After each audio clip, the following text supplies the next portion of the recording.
You obviously you're coming off the loss. We all know that, but you have an opportunity here to be the first guy to ever knock out Gennadiy Golovkin. How much does that mean to you to come back with a tough moment but have a resounding victory? Look, that's my goal for this fight. That's my goal for this fight. But I'm gonna keep my mind focused on if the knockout comes, it's okay. If no, I'm prepared for 12 rounds. Canelo, ¿nos podrías decir eso en español? ¿Cómo te sientes con la oportunidad de poder ser el primero en noquear a Golovkin?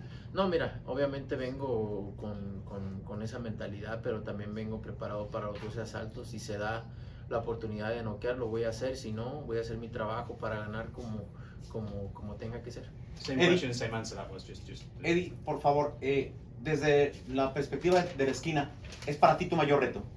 No, hemos tenido muchos, es una pelea más que hemos tenido como otras importantes también, pero hemos tenido muchos retos importantes, los hemos ganado, por eso Saúl está donde está y creo que sería faltar el respeto a las demás peleas. Es una pelea importante y más porque venimos de una derrota, Claro. pero pues aquí está. Yeah. So is it more of a challenge this going into this fight? And the answer from Eddie was no. I think that would be felt, lacking respect to other opponents. It's another challenge that we take on. It's like others that we've had before. Obviously this time Sal's coming from a defeat, but I think he's won many things and that's the reason why he's here. But to say it's a bigger challenge would be lacking respect to previous fighters. Canelo, talk about fighting again in Vegas on Mexican Independence Day weekend, and that adds like a little bit more excitement to it for you. Yeah, I'm excited to fight in Independence weekend. I had long time no fighting in those days after the fight with Golovkin, so I'm very excited to get back on these days. And does it kind of add a little bit to the atmosphere? Obviously, you've seen the fans when you walked in today a little bit. It's excited. It's excited to hear every fan, all the support they bring me. So it's motivating for me. El tener un campamento, como tú dices, de mucho mayor concentración, fue distinto a la visita de la prensa, el regresar a correr, seguramente te llevó mucho a meditar. Y en ese tiempo de meditar, ¿qué es lo que te ha dejado? No solamente la derrota, como dices, no te gusta perder ni a nadie, pero ¿qué te ha dejado en cuanto a motivación para este combate? Pues obviamente siempre estoy motivado y amo el boxeo, amo lo que hago, el entrenamiento que hago, siempre lo he estado, nunca se me ha quitado.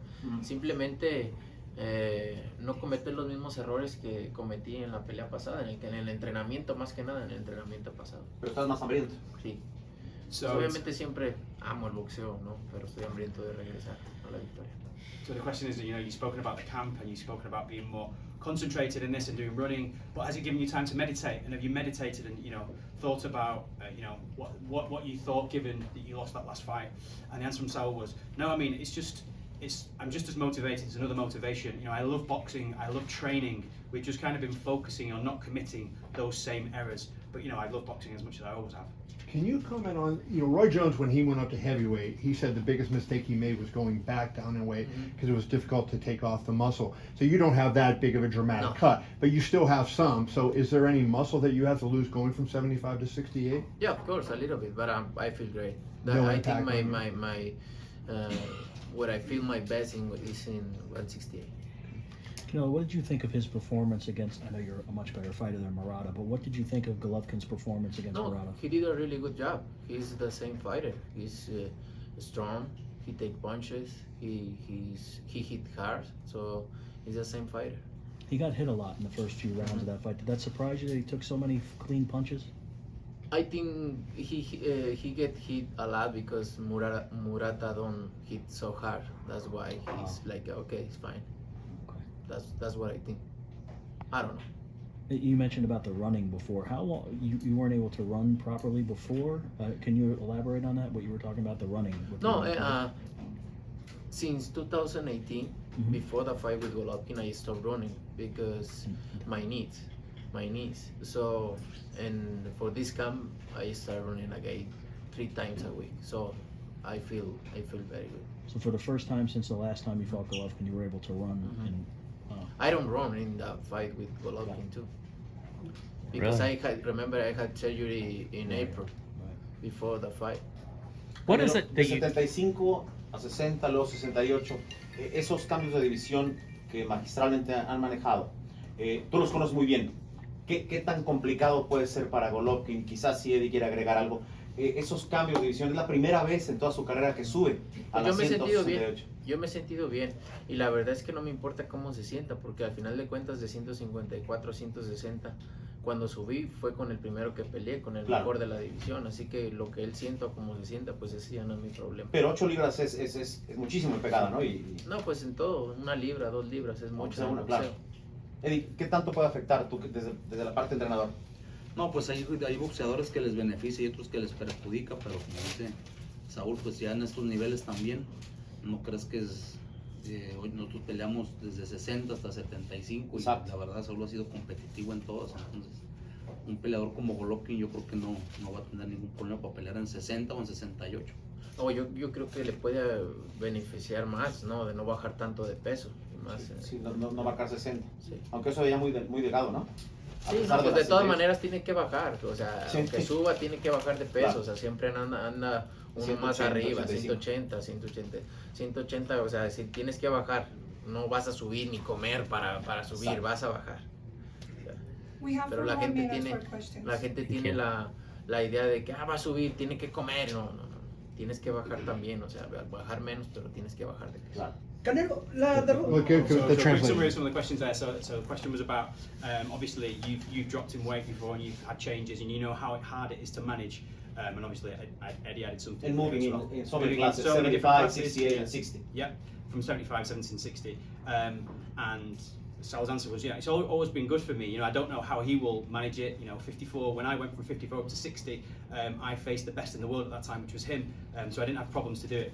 And then also, Eddie was adding that it doesn't feel that Golovkin will have too much problems in changing weight in this case. Saul said that, you know, a pound can make a difference when it comes to punches and feeling that, but it's not about kind of eating more to go up to weight. That's not what you do. You know, you manage it in that way. Yeah, he needs to cut weight even if he's 68. Thank you. Canelo, ¿la derrota contra Bivol te da un extra impulso para esta pelea? Sí, claro que sí, sin duda me da extra motivación. Porque obviamente tienes el problema personal con Golovkin, pero esa derrota todavía está en la mente de toda la gente, ¿no? Sí, no, obviamente me da mucha motivación para hacer el entrenamiento que hice y pues la rivalidad con Golovkin pues ya viene de años atrás. So after the defeat for Golovkin, you know, after the defeat, against Bivol, does you have that extra motivation going into this fight against Gennadiy Golovkin? Of course, it's always a motivation. You've seen that within my training as well. And then the second question was about it's kind of personal with Golovkin, and you know, yeah, this in my training camp, you know, the rivalry that I have with Golovkin goes back years. ¿Qué opinas de que dice que no pueden ser solamente 3? Dice Golovkin, ¿por qué no pensar en la cuarta? Pues bueno, veremos el sábado qué es lo que sucede. Siempre cuando hay una revanchas o trilogías es porque todo depende de la pelea, ¿no? Veremos qué es lo que sucede el sábado. So why is it not a possibility that the fourth could go ahead? What was the reason for that? And Sal's answer was, we'll see on Saturday. You know, obviously when it comes to a trilogy, you need to see what happens on Saturday in the next fight to see, you know, whether anything happens in the future. We'll see on Saturday.